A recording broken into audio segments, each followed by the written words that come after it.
Express pakki sem við sækjum og notum með Node.js sem lýst sem Fast Unopinionated Minimalist Web Framework for Node.js sem þýðir að þetta framework sem við notum til að búa til vef bakenda.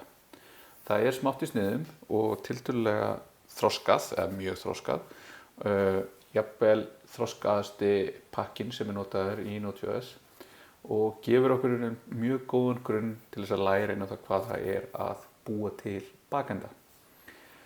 Og við getum þá bætt við þeirri virkni sem við viljum og við getum búið til með Express bakenda sem skilar gögnum sem fyrir bara HTML, CSS og JavaScript eða búið til vefþjónustur eða jafnvel bara stór og mikil bakendaverkefni. Og við sækjum pakkan eins og aðra pakka með npm, með því að segja npm install express og við viljum vista þetta sem sagt keyslu dependency, ekki development dependency.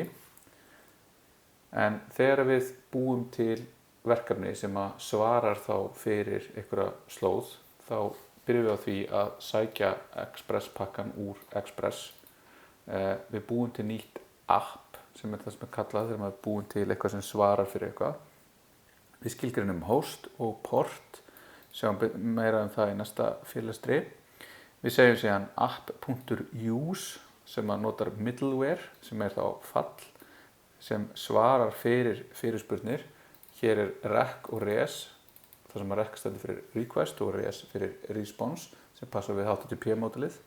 Og við segjum síðan app.listen á portinu og host sem við skilgreinum og þar tökum við inn callback sem segir til sem keyrir þegar að appið byrjað að hlusta á þetta port á þessum host og þá serverinn okkar tilbúin og getur tekið við fyrirspurnum. En þetta application sem við búum til, eða app, búið til með því að kalla í Express-fallið og það sér meðal annars það að búa til routing fyrir HTTP-beiðnir, þannig að hvort sem við sækjum eitthvað sem á forward/ eða eitthvað sem á foo eða sem á hello world eða users eða eitthvað, það sér að beina beiðnunum okkar á réttan stað, á réttan forritskóða sem við erum búin að skilgreina. Það sér middleware uppsetningar með þessu sem við sáum app.use. Þar setjum við upp virkni sem keyrir fyrir hvert request og hefur þá tækifæri til þess að skoða hvað verið að biðja í request-leitnum og bregðast við í response-leitnum. Og það stillingar á birtingu með HTML, þannig að við getum sendt gögn, við getum notað svona template-mál til þess að birta og vinna með og gera eitthvað í HTML-in okkar, búa það til dynamist og þetta veitir okkur aðgangar response og request-leitnum í þessu life cycle sem ein HTTP-beiðni sem kemur inn, request, Express tekur við nýðum forrit sem bregst við, gerir eitthvað, mýnar eitthvað HTML og síðan skila því í response út til notandans. Við getum líka stilt ákveðna hluti á þessu appi með get og set föllum, til dæmis env sem segir til hvort við séum að keyra þetta app okkar, þetta forrit, í production eða development. Það getur skipt máli upp á það hvort það séu kveikt á ákveðin svona debug virkni, þannig að production virknin í raun keyrir appið hraðar. View engine sem hvaða template vél við notum, við munum nota EJS til að byrja með og view engine þarf einhver view sem þá mappað með einhverjum ákveðum templateum sem þá grunnurinn að HTML-in okkar sem við fyllum inn í með gögnum og fleira.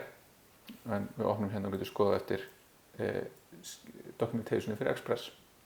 En þetta app.use festir sitt kóða við appið bæði fyrir ákveðna slóð og án þess að keyra fyrir einhver ákveðna slóð. Og ef við tilgreinum ekki slóð, eins og við gerum hann í dæminu áðan, þá keyrir þetta fyrir öll request sem kom inn. Og það getur til dæmis verið ef við vildum logga eitthvað eða gera eitthvað sem ágerast fyrir allt. Og þessi kóði sem keyrir middleware og fyrstu tvö argumentin request og response. Þannig að hér keyrir þetta fyrir hvert einasta og svarar að því að res hefur hér aðferð sem heitir send og það sendir þessi textastreng hérna til clientsins og lokar á HTTP beiðnina, en hérna höfum við app.use by sem mun ekki keyra af því að það keyrt skilgreint á eftir þessu og það getur aðeins eitt keyrt fyrir þetta hérna, þar sem þetta hérna hefur enga tilgreinda slóð, þá mun þetta bara keyra fyrir allt.